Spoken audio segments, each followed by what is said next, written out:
Hello viewers, welcome back to our channel. So in today's video chemistry edition, we are going to study about titration. Let's have a look at the learning outcomes before proceeding to the teaching part. So firstly, we are going to have a look at the introduction to titration, followed by acid-base titration, redox titrations, and finally calculation of concentration of unknown from titration data. Titration is a method of determining the concentration of an unknown solution from the known concentration of a solution and reaction stoichiometry. In titration, a solution of accurately known concentration, which is also known as a standard or titrant, is added gradually, normally added from the burette, to another solution of unknown concentration, which is also known as the analyte of specific volume, usually measured using pipette in a conical flask. Now let's have a look at the apparatus and materials used for titration. A burette will be used to fill up the titrant with known concentration, and a conical flask will be used to fill up analyte with unknown concentration.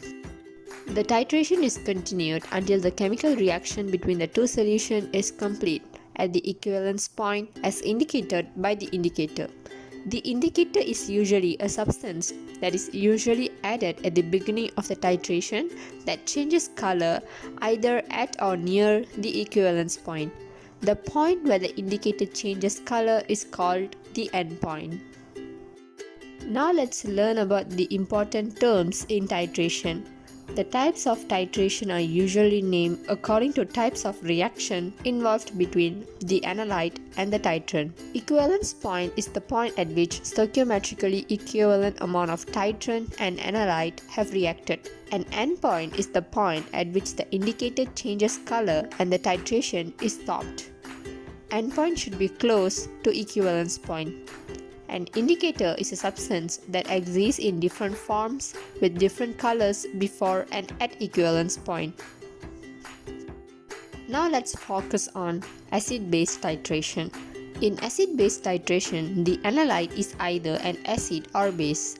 The titrant used is usually a strong base or a strong acid. The indicator commonly used for acid-base titration is phenolphthalein, which is colorless in acid and pink in base. The examples of suitable indicator for various acid-base titration are shown in the table.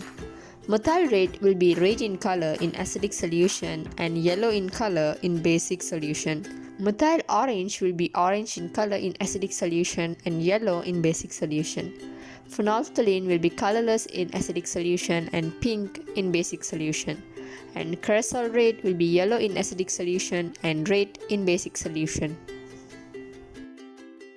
Let's proceed with the next table. So in this table, we are going to compare the type of acid-base reaction with the indicator used. So for strong acid and strong base, phenolphthalein should be used, and for strong acid and weak base, methyl orange should be used. For weak acid and strong base, phenolphthalein should be used, and for weak acid and weak base, it is not possible to detect the endpoint, so no indicators are used.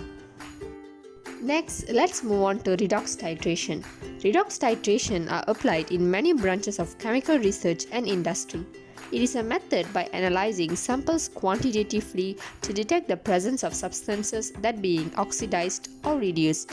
The completion of redox titration can be determined by the endpoint of the titration, which will be indicated by using suitable indicator. Basically, there are two types of indicators, which are self-indicator and also internal indicator. Now let's compare between the self-indicator and also the internal indicator.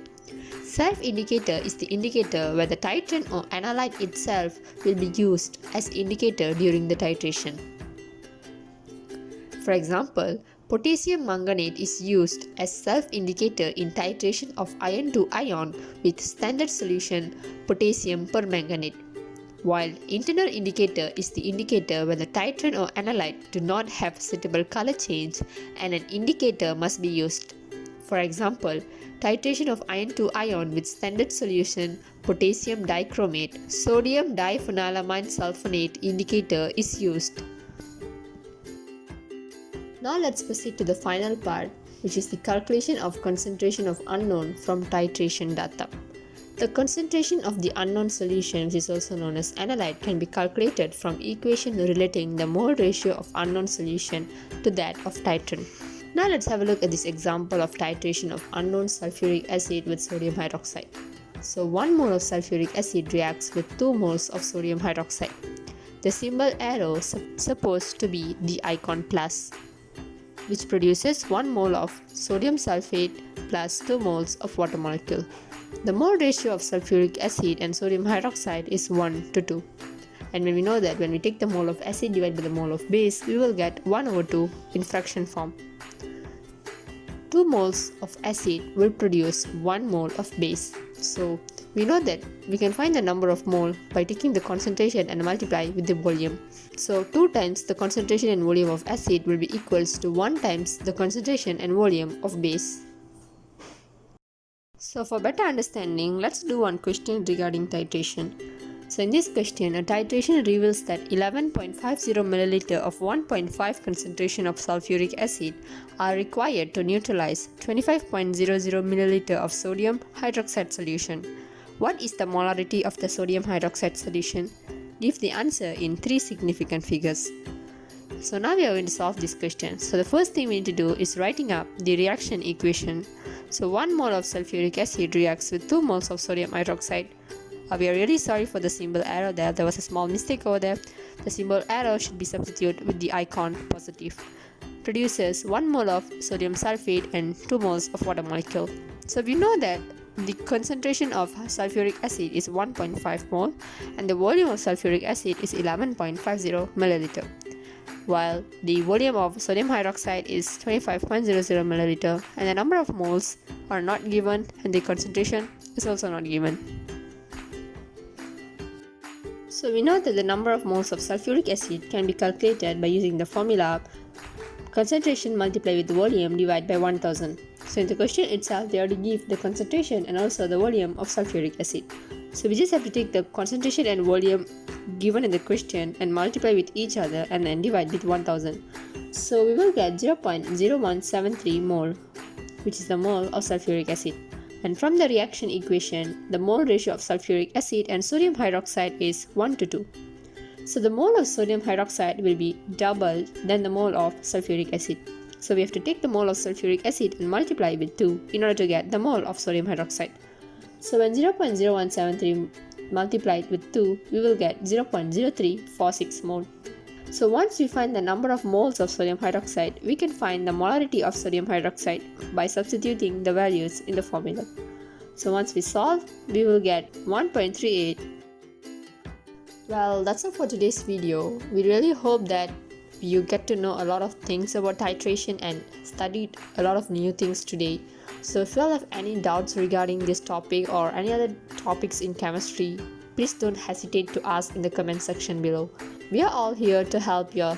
And if you still not yet subscribe our channel Study Buddies, please do subscribe our channel and press the bell icon for more interesting videos. See you all in the next video. Bye.